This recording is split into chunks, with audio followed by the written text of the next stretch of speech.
president says help is on its way. What kind of help are we talking about? Well, that's part of our challenge. I have no idea, neither do you, and neither do the Iranian people. President Trump used his favorite tool, tariffs. He just announced he's imposing 25% tariffs on anyone who does business with Iran. And I appreciate that he is speaking out in support of the protesters in Iran. But I wish, with equal force, if not more, he were speaking out on behalf of the democratic opposition in Venezuela, that he were supporting those who were duly elected in the last Venezuelan elections and who had their elections stolen by Maduro. Look, President Trump ran in 2024 on a few simple things: lowering people's costs, making America healthy again, releasing the Epstein files, and avoiding new foreign wars. And in all four of those, I think he's headed in the wrong direction. Tariff is his favorite word. Is that where we're going in Iran? And it's hard to predict Senator, where he's going with that. I'm sorry to interrupt you. He's already, of course, struck Iran once. That took place last year. What targets would be justified in this case, and would that mean a war with Iran? That's a great question to which we in the Senate don't have a great answer. The American people deserve to know which war Donald Trump wants to start next, which country he wants to put our service members at risk in order to confront.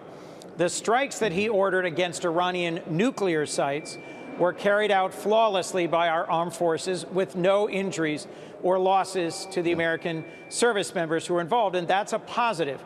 But that's a very different thing from trying to punish the Iranian regime for killing protesters. There were specific sites, they had been targeted, and that particular action against the Iranian nuclear program had been planned and practiced for years. Where would we strike, and who would we hit, and how would we carry it out? This is exactly the sort of thing where previous consultation with Congress is called for. When we found out that they had been practicing for the kidnap, capture, and removal to the United States of Maduro for months, that made it clear that the senior administration officials who told us weeks before that that wasn't their goal, they were lying to us. And the Senate needs to be involved, because the American people need to be involved in the decision to put our troops at risk. Whether Trump's next target is Colombia or Mexico or Cuba or Greenland or Iran, we should be consulting more regularly, and the American people need to know the risks and the costs. Senator, I want to shift here to your leading a bipartisan congressional delegation to Copenhagen on Friday. What will be your message to leaders there, especially with President Trump's message on Greenland right now? The United States and Denmark have had a close and enduring alliance for decades. When the United States was attacked on 9/11, Denmark was one of the first countries to come to our aid, and when we went into Afghanistan, Danish soldiers went and served alongside Americans. On a per capita basis, they lost more Danish soldiers in combat than any other NATO country. So our first message is thank you. Thank you for being a good and trustworthy ally. Second, it's to explore what is possible in terms of our shared interest in Arctic security. And then third is to talk with business leaders and elected leaders in Denmark about the potential for greater, closer economic cooperation. There are Danish companies that invest in and manufacture in the United States. There are opportunities for American companies in Greenland and Denmark. This is meant to be a positive, friendly, respectful conversation that may stand in sharp contrast to some of the recent threats that put the Danish leaders on edge and that puts our long and close alliance at some risk. I want to point to something you just said about how you will be talking to business leaders there. Do you think that some businesses will simply stop doing business with the United States right now with the rhetoric going on surrounding Greenland? I think that's a legitimate concern. Look, part of what has made the United States the best place in the world to invest is our deep capital markets, the rule of law, and predictable monetary policy. Unlike lots of countries in the world, we've always been a country where the president can't weaponize the Department of Justice to go after his enemies, where contracts are not messed with or fiddled with by a president based on his whims or interests, and where the Fed sets an independent monetary policy based on economic data. All of that is at risk. And when you put the rhetoric about Greenland on top of it, I think we are walking into, because of President Trump's rhetoric and actions against Jay Powell, his threats against Denmark and Greenland, and his actions in our region recently, we are at more risk than ever of going into a recession because other countries will stop being interested in buying our treasuries or investing in our country and our economy. What's your goal on this, Codell, Senator? The Danish PM says the future of NATO is at stake. Is that how you see it? Think about what that means.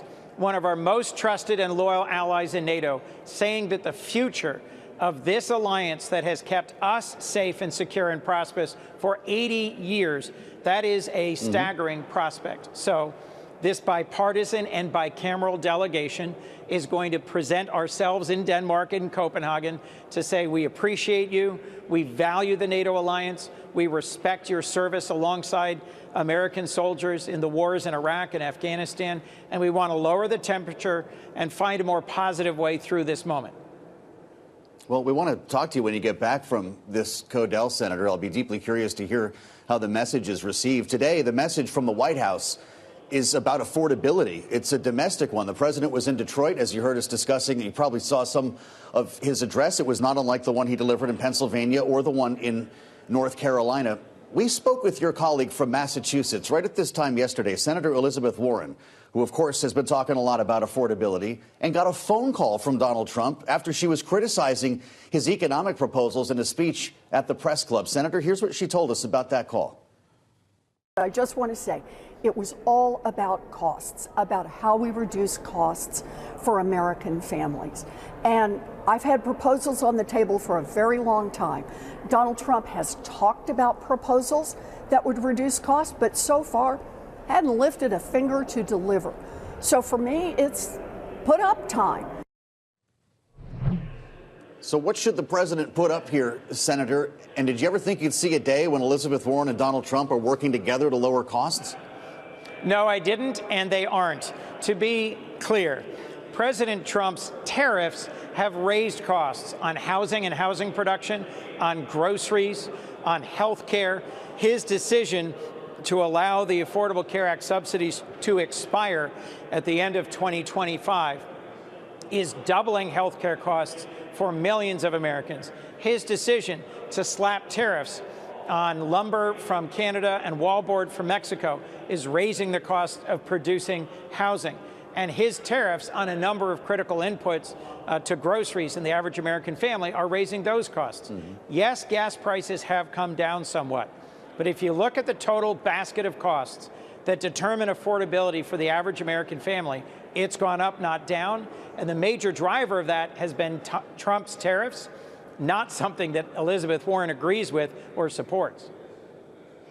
Senator, I do want to ask, though, when you hear President Trump talking about credit card caps, talking about housing affordability, do you think that opens the door for you to work more with your Republican colleagues on Democratic priorities?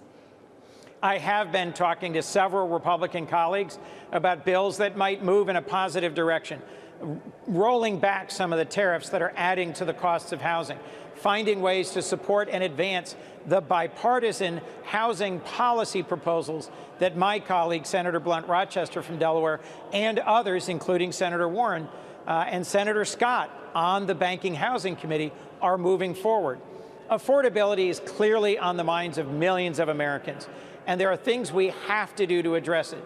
But in some ways, the most important, right in front of us thing we could do is for the Senate to take up the bill the House of Representatives just passed with 17 Republican votes to extend the Affordable Care Act subsidies and keep affordable health care affordable for millions of Americans. That's right in front of us, and that's something that President Trump could push Senator Thune to put on the floor of the Senate. It would pass.